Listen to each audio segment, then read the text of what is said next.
right? I think we're good. It's working. It's working. I love it. Okay, you guys were mean to me in the comments last night. This ought to be interesting today. We'll see what happens. Hey, I'm just gonna jump right into it, right? Sorry for the issues there. We are trying to fine tune something. We're essentially trying to be a news channel here with the news channel equipment, but we don't know how to use the news channel equipment, so we're just relying on people that'll help us out. Anyways, I'm gonna dive into it. Let's just get started here so you guys have everything that you're looking for today, and we'll see if everybody figures out where to go.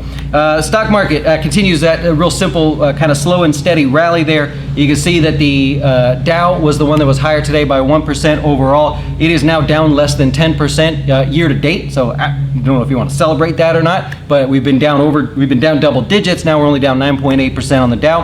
A lot of that's going to be due to Home Depot, Goldman Sachs. Actually, let's just go over to the charts, take a look inside the Dow there. So we've got Goldman Sachs, one of the stronger ones today, up 2% on the day, and then Home Depot hitting new 52-week highs. Interesting fact, by the way, Home Depot is now underperforming Lowe's. So if you look back overall, if you go 1 year and 3 year performance there, you have Lowe's outperforming, and that's not typical. Lowe's tends to underperform just a little bit.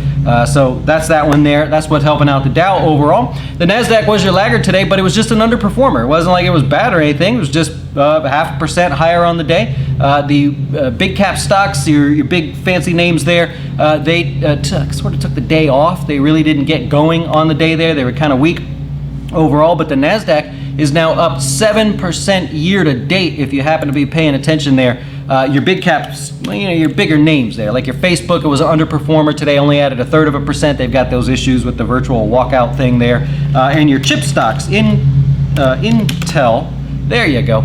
Intel, a bit of an underperformer today, was down most of the day. Your chip stocks were mostly down on the day. Healthcare was also a drag if you're looking inside the NASDAQ composite. You got down 1%. On names like Amgen. Gilead was down on the day about 2.5%, and Vertex sticks out as one that was weak, although overall strong. I mean, there's nothing wrong with the stock. Just today it took the day off in general. For the S&P 500, we'll go over to that guy here. Above the 200-day moving average, looking good. That's now +6 of the last 7 days, looking real strong there. And we're going to go over this in just a minute, but 96% of the S&P 500 is now above the 50-day moving average.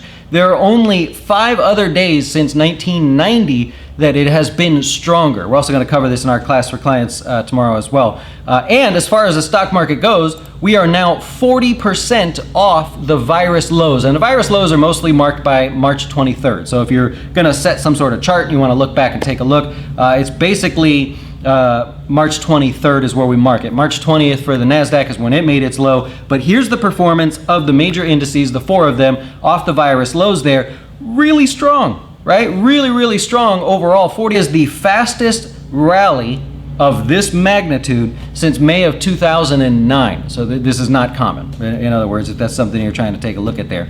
There are 7 other times that the NASDAQ has gained 30% or more in less times, and only 2 times after that, 1 month later, the NASDAQ was negative. So say it again. There are 7 other times that the NASDAQ has rallied this far, this fast, essentially 50 days. That's where we're at, the 50-day mark here. There are 7 other times that happened, and of those 7 times, if you look 1 month out, only twice was the NASDAQ lower overall. And we go back to the stock market here. There you go. Go back to the stock market in general. You've got, really it just seemed like kind of a timid rally until like the last 10 minutes. The last 10 minutes of the day, I'm gonna try to zoom over here. Hopefully I don't mess anything up. There you go. Last little 10 minutes of the day, we're showing after hours here as well. But if you look at the last 10 minutes, that's where all the excitement kicked in there. There was some virus therapy news that came out. I don't know if that was just driving the market or not. It was kind of hard to tell. Basically, everything that happened in the market today happened in the last 10 minutes, which gave us a slight gain on the day. So we continue moving forward. 6 of 7 of the last days, of course, positive for the market, and that's where we're at. I do want to point out one thing that I thought was kind of interesting. We'll go back over here. we're going to take a look at construction spending. This number came out yesterday. I looked at it throughout the night. I think the numbers are off here, so I want to give you a little bit of a warning if you're looking at this. You've got construction spending in purple on the charts there. Small single-digit decline, not a big deal. But the number of construction employees down by double digits. Historically, you can't have that. Something is wrong with that number, and I don't want to like alarm anybody or be that person that's like, what? This is not like some sort of conspiracy or something. But there's something that's going to be reinstated. Not reinstated. They're going to how do you say it there? They're going to adjust these numbers. There's something wrong going on here. You can't have that. In fact, you look into that number and you say, okay, construction spending, maybe it was on residential, commercial, something like that. You break the numbers down, zoom in a little bit further. Commercial construction, residential construction, they all had small single-digit declines as well. So you can't find an area of the construction spending the report here where there was some big decline. So what I wanted to point out, we're going to keep going with this because there's something fishy going on here. That's basically what I wanted to say. I think that it's just a matter of them adjusting the numbers. Something's a little bit wrong. What you want to do is keep in mind that if they do adjust those numbers downward for construction spending, that's going to hurt some of your construction stocks. Your Sherwin-Williams, maybe some of your home builders. Probably not Home Depot and Lowe's as much because of the DIY effort there. But something's wrong there. I just want to point that out. I'm going to save these slides here so we can come back to them when they do adjust the numbers, because they're going to have to adjust the numbers there. I think Floor and Decor, Carrier Air Condition, maybe Johnson Controls in there, something like that. Those could be the ones that take a little bit of a hit. We'll see what happens. In our FinTips video yesterday, it's just been a week of messing up stuff. A little audio issue in that video, but we talked about focusing on maybe doing scans, how to scan for different stocks to invest in, what you might look for. I'm going to continue with that, so don't worry if that messed you up a little bit with the audio. We're going to continue with that. Choosing dividend stocks comes out tomorrow, and then we're going to talk about some different tax brackets on Friday will actually be the day there. And our Wine and Wealth class this week for customers, we're actually, believe it or not, as much time as we've spent with all of this, we've spent a whole lot of time on some of the research and stuff that we're going to share with you tomorrow. We're going to talk about how this bull market compares to others. We're also going to give you an update on the markets, portfolios, performance, all that great stuff. And so we'll dive into that as we go. Anyway, so that's basically the market news for the day. Let's go over to the sector breakdown, take a look and see what's going on there. Every sector was in the green today, so if you're a sector-based investor or you had some sort of trade going on there, everything was in the green. Some of those sectors kind of perked up at the last 10 minutes or so, but let's start with tech. So you got tech overall. It was weak on the day, but did recover from the morning's decline. It was one of the more negative sectors to start the day there. The reason for that is you had Microsoft a little weak, a little slow to get started today. It did finish strong on the day. Wells Fargo put a $250 price target on them, by the way, if that's something that you're invested in or care. Apple's adjusting their pricing in China for one of the holidays coming up there. It's about 12%. They're taking off the iPhones there. And it just kind of underperformed. Couldn't really get anything going. We mentioned Intel. Intel already kind of struggled to get going today. Salesforce.com was in the red today. And so all of that held back the overall tech sector if you happen to be looking through things like that. Communication services also slow to get started. That was initially because of Facebook that weighed it down. Remember, Facebook accounts for 20% of the overall sector with what they're dealing with. And then one that stands out a little bit here was Take-Two, down 1%, but really starting to settle in. If you ask me, broke out here of this recent range, a lot of excitement, a lot of volume there, and then now you notice the volume dropping. All of a sudden the volume's dropping off there just a little bit, and I don't know, I kind of think that one's just settling in a little bit for Take-Two, but we'll see what happens there. Moving on, you got consumer staples headed back to the 200-day moving average. A little bit rough in this one today, at least to start. That was kind of the moral of the story for everything. Pepsi down 0.25% on the day. It's a bit of a mess if you look at Pepsi overall. Just in the last couple months, Pepsi is just a real mess there. But you also had Walmart down a little bit on the day. Let's call it flat, and Coca-Cola down as well. I want to point out Kraft Heinz. Look at that Kraft Heinz getting going. 3.33% on the day today. Some positive news coming out on that one. People coming back to this Kraft Heinz there. really trying to work its way out of this range. Right now it's still stuck in a range. It's not anything exciting just yet, but it's working on it, so I'll point that one out in the consumer staple space. Energy was strong today. You had ExxonMobil, good day for them, 2.25%. Chevron, these two make up the bulk of that sector overall, so you've got Chevron with a 2% gain on the day, maybe hinting at a little bit of a breakout there. I want to talk about Phillips 66, also had a good day, 3.5%. Not bad, right? Headed back to the 200-day moving average. That one looks good. Take all three of those stocks and you essentially have half of the energy sector if you care how those things break down. Basic materials, more convincing move above the 200-day moving average. It was the second best performing index of or sector of the day. I want to point out Sherwin-Williams. That one stands out. What do we got going on here? Maybe a little bit of a breakout there on Sherwin-Williams. It's aggressive, but that's what's kind of shaping up for them. Newmont took a day off. Newmont Mining. That's interesting. This has been kind of the darling of the gold mining sector there. Newmont Mining back to the 50-day moving average, and just didn't play along today. You know why it didn't play along today? The price of gold. The price of gold took the day off as well, but nothing negative to say here. It just chopping around inside of this range above the 50-day. Took off, what did it lose? 16 points on the day, down to 17.34 an ounce. Just kind of moving back towards the bottom of this range, maybe, but all in all, pretty strong there. Let's go back to the charts here. I wanted to show you one thing. If you're looking at the sectors by yield, let me help you out here. We'll go over here. There you go. Here are all the sectors in the S&P 500 broken down by their current dividend yield. So if this is something that you're taking a look at, may be interesting to you. I don't know. Some people like to invest in individual sectors for that yield, and they like to spread out over the stocks, or they like to use ETFs or something like that. Obviously, energy continues to be the best performing, 5.73% yield overall. It's going to be a touch lower after today. It suffered the most performance-wise, though. If you look at the energy sector, strip out today, you got a 34% loss on that one. That's a bit tough. Financials were the second worst overall, but with this run here just recently in the financials, you see financials 2.7% as far as the yield. And then I just wanted to break them down. I don't know. I touched on this in the past. You guys seem to be interested in how this breaks down. You can obviously look it up, but I just thought that was kind of interesting to point out. And that's that one there. Yeah. Financials, by the way, had the fastest rate of change over the last 3 months, from yielding almost the most or to where it's at the moment. So fastest rate of change there. By the way, stocks above the 50-day moving average: communication services, energy, industrials, and basic materials. Right? If you look at all four of those sectors, they have 100% of their stocks above the 50-day moving average. 100% of the stocks in those sectors.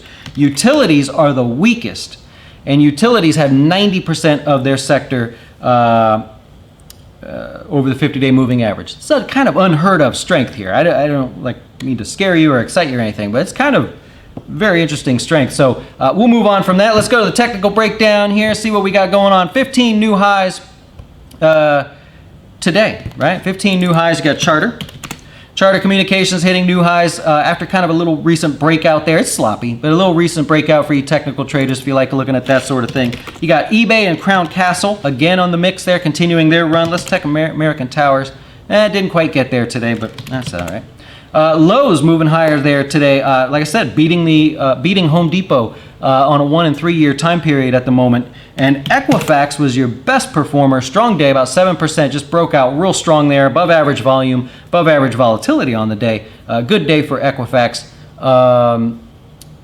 The CFO says going to discuss improving markets and everything. They got something coming up. Investor update and positive comments coming out of there. You had 0 new lows in the stock market, or in the S&P 500 today, so that's all good. Let's take a look at some individual things going on here. Domino's Pizza.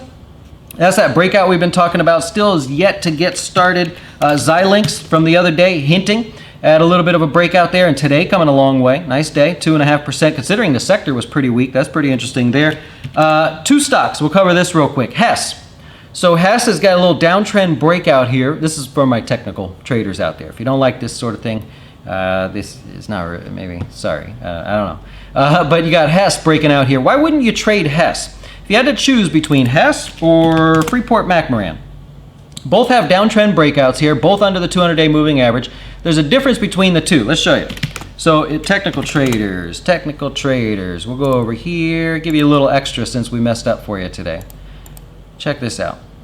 Okay. Here's Hess coming out of a downtrend, looking pretty good, right? Not a problem, breaking out there. You got the 200-day moving average. You've got a known price resistance area overhead, right about the same area actually, and about just over a half, 50% retracement. So it's not as exciting, right? You got a lot of resistance to fight through. You look through this Freeport-McMoran, you've got the 200-day moving average, and then skies are clear until you start getting up into the $12 area. So a little more interesting return to reward perspective there. So if you only could choose one stock and you're comparing the two, you want to go with the path of least resistance, right? Or at least a lot of people would like to go with the path of least resistance. So I'm going to touch on that today. Let me know what you think, because maybe we can follow both of these and see what happens. But it's sort of misleading. Today looks strong on Hess, but it's got a long way to go in terms of fighting through a lot of sellers. Whereas, although I don't like Freeport-McMoran, I'm just using the technical chart to show you, a little less overhead fight to get through it there. All right, so that's that one there. Stocks in the news today. We'll cover those and then get out of your way for the day. Stitch Fix is going to lay off 1,400 people in California. They're gonna hire in cheaper cities. That's bottom line. That's kind of where we're at. Apple cut their prices. You probably know that already. iPhones by 12% just for the Chinese holiday coming up there. Wells Fargo has stopped loans to dealerships. Overall, in terms of that, they're worried about defaults. So if you're going to a dealership and you're going to apply for a loan through a dealership, don't know why you would, but if you do, you're probably not going to get a Wells Fargo loan there. Restoration Hardware killed it, by the way. You talk about volatility. Can we pop to the chart and show you that one real quick? Look at Restoration Hardware. Went from like 260 down to, let's just call it 60 to make the math easy. Went from 260 down to 60 and now back to almost 260. That's volatility. That's the definition of volatility right there. The CEO basically says they're going to have 20% profit margins over the next few years. They're about 13 to 16% right now, give or take the quarter. And so they're going to move into other types of things as well, other types of housing like guest housing and things like that. Really cool. I mean, I like the store. I would never pay that much for that furniture, but apparently a lot of people do. And Warren Buffett's happy because he's back to his entry price in terms of their position on Restoration Hardware. So kind of cool there. All right, earnings tomorrow. What do we got? Earnings tomorrow, you got American Eagle, Campbell Soup, Canadian Goose, and, or Canadian, yeah. So you got those, basically those names tomorrow. Cinemark is going to report as well. This will all be before the market opens tomorrow. There are no after hours reports there. And dividends, you got Qualcomm paying out 65 cents, Newmont Mining 25 cents, and Shutterstock, Shutterfly paying out 17 cents overall. And we fought through it, but I'm pretty sure we got it done today, man. I love it. I will, this is a little different for me because I got this whole thing set up a little different. So I will see if I can answer some of your questions, and then we'll delete that other attempt at this class, and we'll see what happens there. All right, let's see what you got there. You like the semiconductors? Yeah, for the most part, some of them were a little weak today, but your real strength sort of stood out there. Xilinx was a good example, but the sector in general, or the industry in general, yeah. Oh yeah. Qualcomm was a rocket today, very strong above the 200-day moving average. A lot of extra volume. That's the kind of breakout you like to see. Even if it is sloppy, you like to see that. You had a lot of people participating. That gets you excited to play along there. Yep. Is the part of the stock market rally driven by the Fed? Is it related to lower interest rates? Yeah, certainly you say a tailwind. I mean, it's certainly helpful for that. You basically have a Fed that says they'll do whatever it takes, and you have people that aren't, not willing to get in front of that. Saw a lot of comments today that maybe the active retail traders feeling a little bit left behind. It did sort of feel like one of those days where the retail guys felt like some of us chased because we had to. There was maybe some people that got all cash, moved to cash and were waiting for a pullback. You didn't get it. Today you felt like you had to chase it a little bit. That's what it felt like, because it wasn't like a bam type rally where everything took off. There was a lot of volume. Just felt like a little bit of people chasing there. Yeah. You expect the market to go down soon. I think a lot of people would like the market to go down soon. I'm always a fan of a falling market. I like cheap right now, so I prefer it doesn't happen as fast as it just did going back from the virus, but we all like downturns. Interestingly, if you study the Great Depression, this is nearly exact the same move. The sort of fall, the immediate fall, granted it took more days, but we have a really steep decline here of over 20%. And then what seems to be a recovery that's recovered all of it. If you're familiar with the Great Depression, we spent the few years after that moving lower. So we'll see what happens. Yeah. Oh boy. You think the gamblers were out today? I saw all the Robin Hood people playing in that. I don't know. The guy on CNBC was pretty rough on the Robin Hood traders, man. He was pretty rough because apparently there's 500,000 accounts that own Hertz, and they bought 500,000 accounts that Robinhood bought Hertz after they announced bankruptcy. So he gave him a hard time on that one there.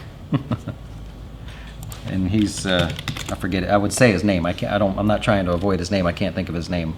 I saw him one time in New York. He walked right by me. I realized who it was.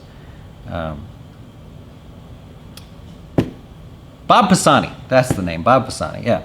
Anyways, yeah, good strength in QCOM. No complaining there, yeah. Dips, you feel like when a stock falls below 15,200 days, it shows signs of oh, maybe that question's not for me. Yep. Any thoughts on the Warner Music IPO? They're plowing ahead. Yeah, they're plowing ahead. I did put the pricing in the scroller. If not today, it was yesterday down in there. That's apparently moving forward. I see no reason why it shouldn't. No issue there. I was waiting for that. Any thoughts about NEO? Yeah, I saw that waking up over the last few days. I know some of you are playing along. Don't lie. You've been in there trying to play that one. Looks good. I mean, for trading, looks good. As an investment, I can't agree with you. I'm not there. I'm not there yet. I don't have to be there at the bottom. I'm just not there yet. But I was waiting for that question. Yeah. Oh yeah, there's Tandra. This is our resident bear. Wants the pullback. I think a lot of people would be okay with that. You know, I don't think anybody has a problem with that.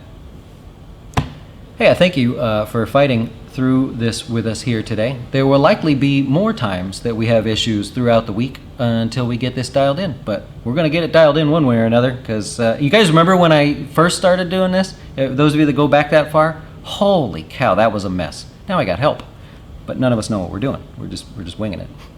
Anyways, thank you for putting up with us here today, and appreciate the comments and compliments, things like that. We're working to make it better, and we'll keep plowing ahead. So enjoy the rest of your day. Thanks for watching. If this was somewhat valuable today and we didn't piss you off too much, maybe hit the subscribe button. If not, I understand. Have a great day. We'll see you later.